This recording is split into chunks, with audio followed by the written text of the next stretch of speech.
Nagsisimula ang chapter kay Kang Hyan na umuwi ng pagod at nagluto ng pasta para sa sarili at kay White Rice. Habang kumakain siya, napahinto siya sa gulat. Agad siyang nagtipon ng iba't ibang pampalasa at mga sarsa mula sa kusina at tinikman ang mga ito. Ipinahayag niya na nakakaramdam na siya ng lasa ng pagkain, at masyado itong mabigat para tanggapin kaagad. Si Kang Hyan ay labis na nabigla sa kanyang bagong karanasan sa panlasa. Gayunpaman, napagtanto niya na hindi pa ganap na bumalik ang kanyang pakiramdam ng lasa, ngunit muli niyang nararamdaman ang lasa ng pagkain. Samantala, si White Rice ay nalilito lamang sa mga sinasabi ng kanyang amo. Inisip ni Kang Hyan na kung nanatili siya sa Seoul, maaaring iniwan na niya ang pagluluto. Sa katunayan, isinuko na rin niya ang kanyang sarili nang lumipat siya sa bayang ito.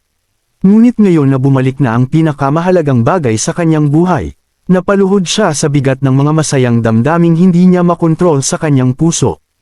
Iniisip niya na muli siyang makakapagluto ng buong puso. At malumanay niyang sinabi kay White Rice na masaya siyang lumipat siya sa lugar na ito. Samantala, ang kapitan ng baryo ay nakainom ng sobra sa bahay ng kanyang kaibigan. Nanginginig at sumusuray-suray siya pauwi, habang iniisip kung paano niya ititreat ang kaibigan ng alak sa susunod na pagkakataon. Sa mga sandaling iyon, napansin niyang bukas pa ang mga ilaw sa restoran ni Kang Hyan. At naging mausisa siya sa ginagawa nito ngayon. Si Kang Hyan ay nagluluto. Naghihiwa siya ng mga kamatis, nagpiprito ng kabute, at nagsisir ng napakasarap na steak. At si White Rice ay nasa paraiso dahil sa amoy pa lang.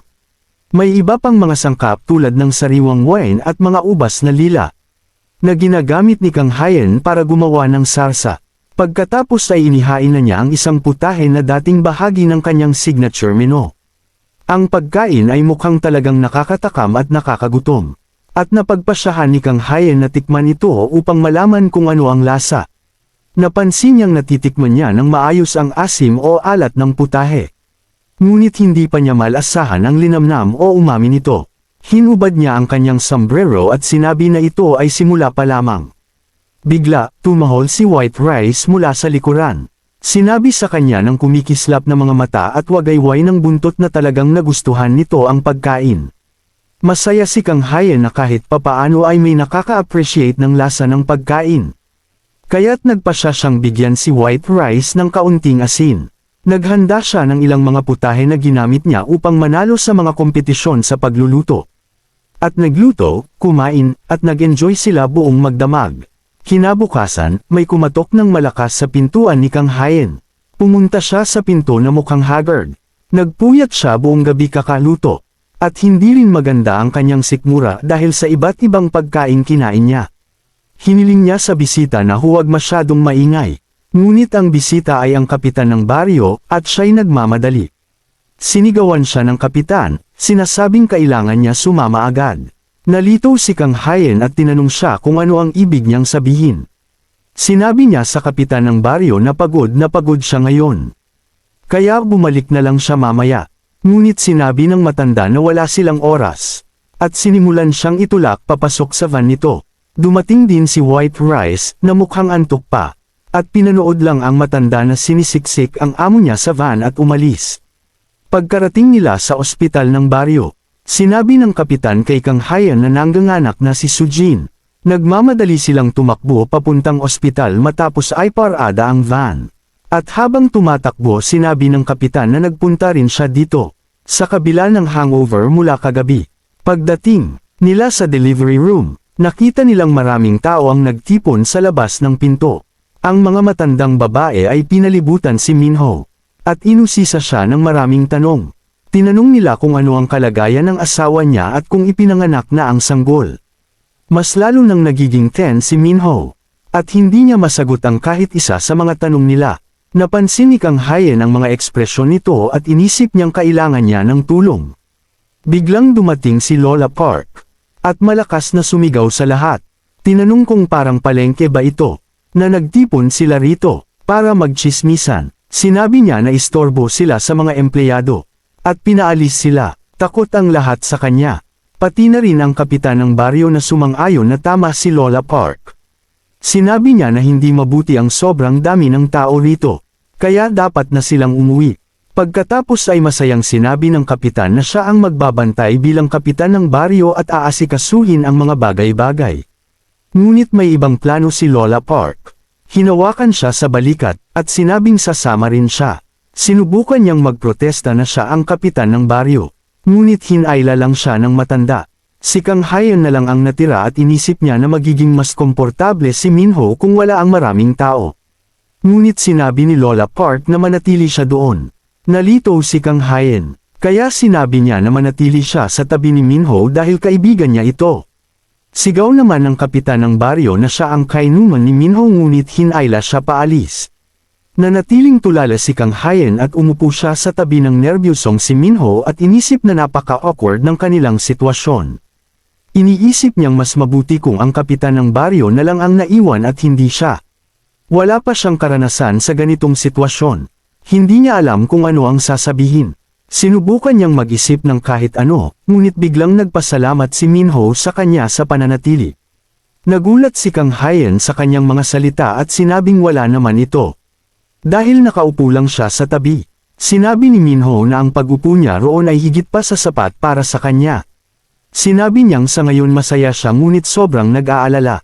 Napansin ni Kang Hayan ang nerbyosong si Minho at napagtantong halos magkasing edad sila. Hinaplos niya ang balikat nito at sinabing magiging maayos ang lahat. Hindi niya ito matignan ng diretsyo sa mata dahil siya rin ay kinakabahan. Ngunit nakatulong ang kanyang mga salita upang magkaroon ng kumpiyansa at ginhawa si Minho. Kaya't nagpasalamat ito. Maya-maya, ipinanganak ang bata. At malakas na inanunsyo ng mga matatanda sa labas ng ospital na babae ang sanggol. Lahat ay natuwa sa balita dahil matagal na mula nang may ipinanganak na bata sa baryo. Sinabi nilang napakagandang araw ito, kaya hindi nila ito pwedeng palampasin ng walang pagdiriwang. Sabay-sabay nilang sinabi na kailangan nilang maghanda ng salusalo. Pagkatapos, lumabas si Kang Hayan at tinanong siya ng kapitan kung kumusta na si Minho. Sinabi ni Kang Hayan na nasa tabi siya ni Sujin at umiiyak ng sobra. Ngunit napansin niya na wala nang interesado na marinig ang tungkol kay Minho dahil abala na sila sa pag-iisip tungkol sa salusalo. Sinabi sa kanya ng kapitan ng baryo na normal na bagay ito sa baryo nila na palakasin ang kanilang samahan sa pamamagitan ng mga handaan. Naalala ni Kang Hayan na inimbitahan siya ng isa pang baryo, ang baryo ng mga taong pusa, partikular.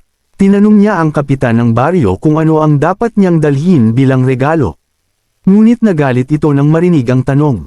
Galit na galit niyang tinanong si Kang Hayan kung in-scout siya ng ibang baryo.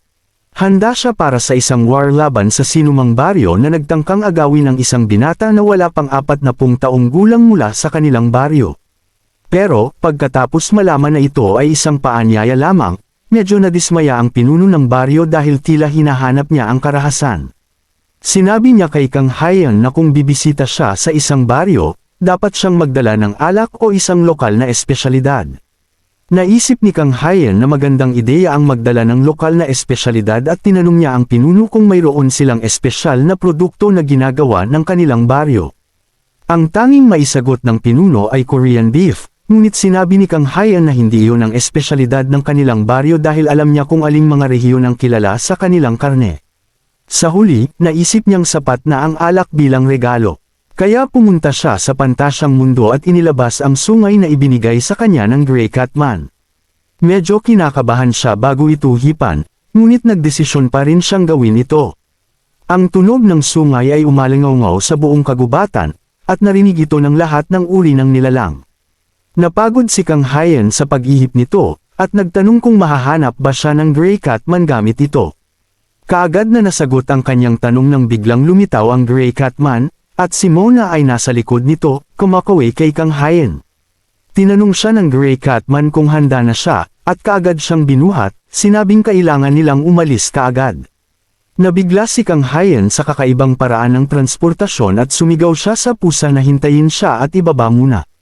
Wala namang saysay ang kanyang mga salita habang tumatalon ang Grey Cat Man sa mga puno habang buhat siya, at muling sumigaw ng malakas si Kang Hayan. Dito nagtatapos ang video. Nagpatuloy ito sa magandang balita na natanggap ni Kang Hayan matapos muling magkaroon ng kakayahang malasahan ang kaunti, at mayroon ding balitang si Sujin at Minho ay nagkaroon ng anak. Kailangan nating hintayin kung ano ang mangyayari sa pagkikita ni Kang Hayan at ng tribo ng mga pusa. Manatiling naka-antibay para sa susunod na bahagi, at mag-iwan ng like kung nagustuhan mo ang video.